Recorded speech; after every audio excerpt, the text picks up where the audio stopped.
थोडासा डेंजरस होणार तुमच्यासाठी, कारण यामध्ये आम्ही आमच्या गोष्टी खुपणाऱ्या तुमच्यासमोर मांडतो.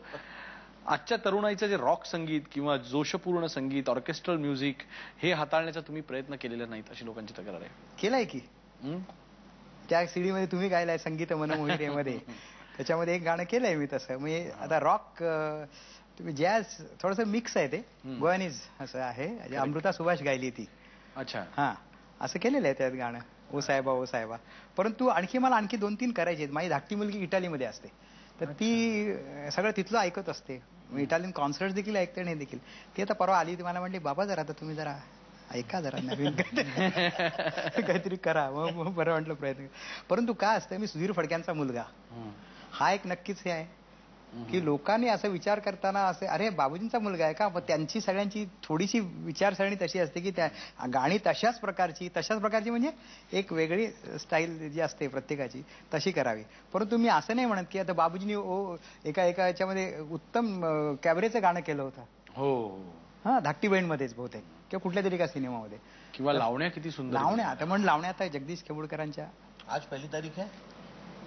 आज 1 तारीख आहे. खुश आहे जमाना. आज 1 तारीख बाबूजींचं गाणं. ते त्यांचं अनलाईकली अगदी त्यांचं गाणं वाटत नाही. किशोर कुमारनी गायलेलं मला वाटतं.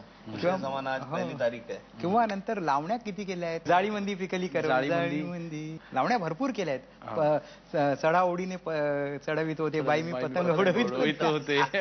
कसं लिहिलं गदिमांनी. मला आणखी खूप तर सांगू का? हा सांगा ना प्लीज. चालेल ना तुमची अनुमती घेऊन. माझं नाहीच आहे. तुम्ही माझी 2 गाणी म्हटली आहेत. अगदी गेल्या वर्षी प्रख्यात प्रसिद्ध झाली. करू ती गाणी खुपली असं सांगाल तर माझा कार्यक्रम बंद. नाही. पण मला काय असं वाटतं की तुम्ही कधीतरी म्हणा ती गाणी.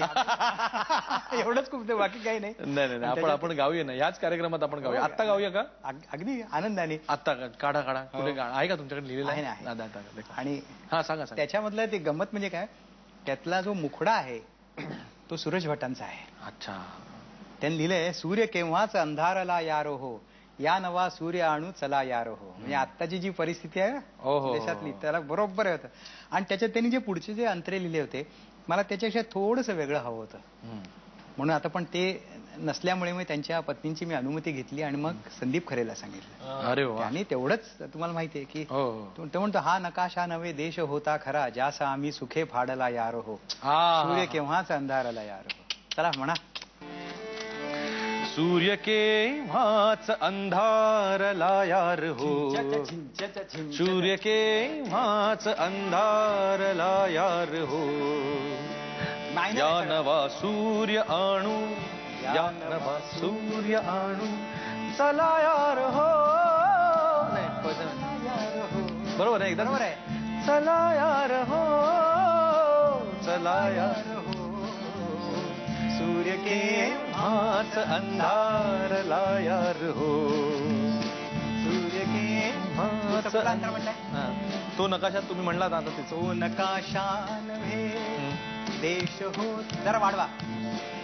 तो नकाशा नवे देश होता खरा, तो नकाशा नवे देश होता खरा, ज्यास आम्ही सुखे फाडला यार हो, ज्यास आम्ही सुखे फाडला यार हो, ज्यास आम्ही सुखे फाडला यार हो, ज्यास आम्ही सुखे फाडला यार हो,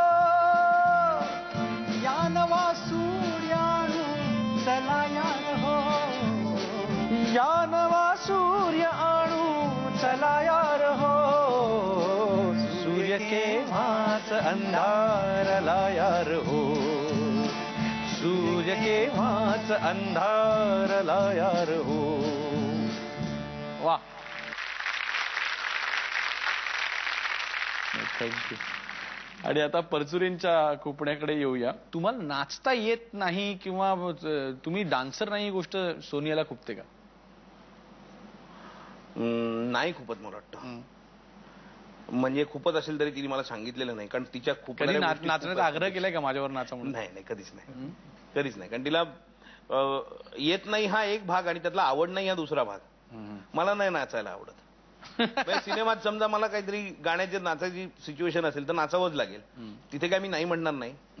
पण मला असं जनरली सोशली नाचायला नाही आवडत. पण स्वतः नाचायला नाही आवडत, पण नाच पाहायला तर आवडतो की नाही?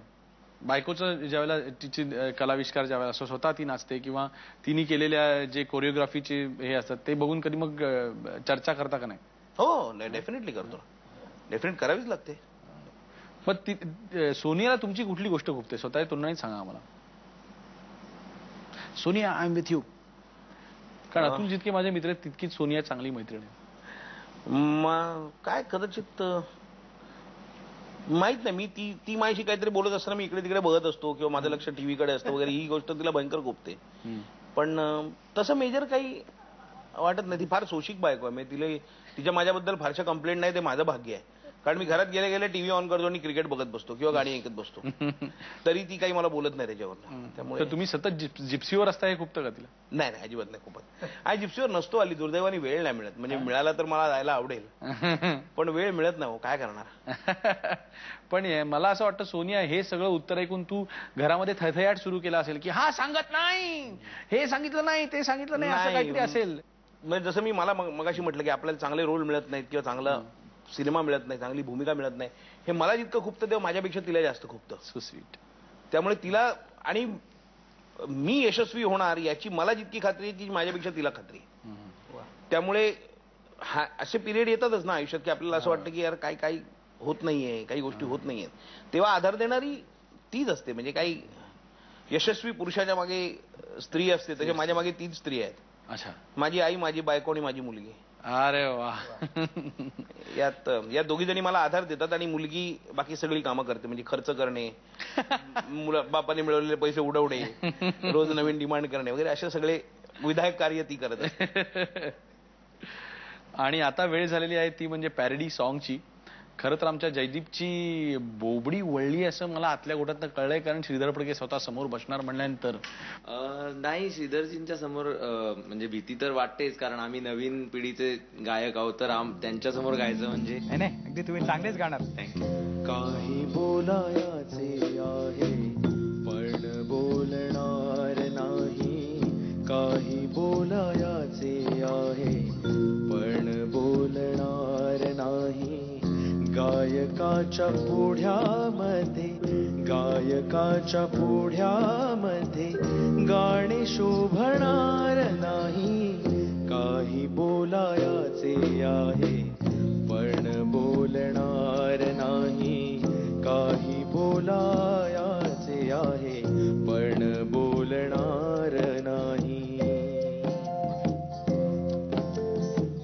बाबूजींच्या गाण्यातले मला गवसले गुज, बाबूजींच्या गाण्यातले मला गवसले गुज. चमकोगिरीचा हो संग, चमकोगिरीचा हो संग त्याला मिळणार नाही. काही बोलायचे आहे पण बोलणार नाही, काही बोलायचे आहे पण बोलणार नाही. गायकाच्या पुढ्यामध्ये गाणे शोभणार नाही. काही बोलायचे आहे पण बोलणार नाही, काही बोलायचे आहे पण बोलणार नाही. आणि गायकाच्या म्हणजे बाबूजींच्या गाण्यात मला गवसलेले गुज तुमच्यासाठी लाईन होती. तुम्हाला खरंच गाण्यातलं गुज त्यांच्या गवसलेलं आहे असं वाटतं आम्हाला. आज तुमची गाणी ऐकताना, तुमचा आवाज ऐकताना पुन्हा पुन्हा बाबूजींचीच आठवण येते. कसं वाटलं गाणं?